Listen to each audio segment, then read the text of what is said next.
bạn phải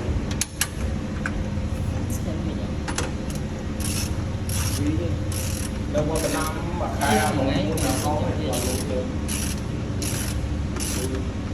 có một buôn sitter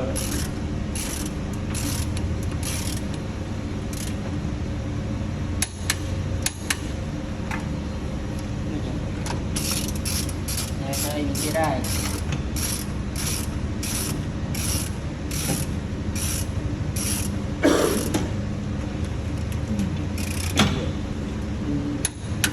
tự nhiên vay té không ạ?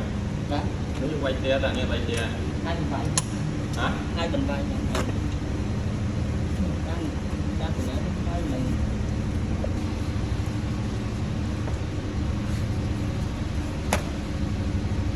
mấy người lấy cái mỏ on rồi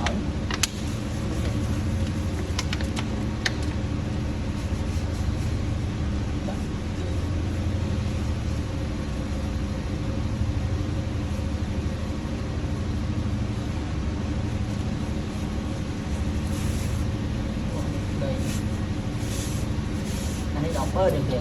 đâu đọc bơi được bớt không bên thân bơi hơi thì chia đây nhé còn bơi bơi rồi đi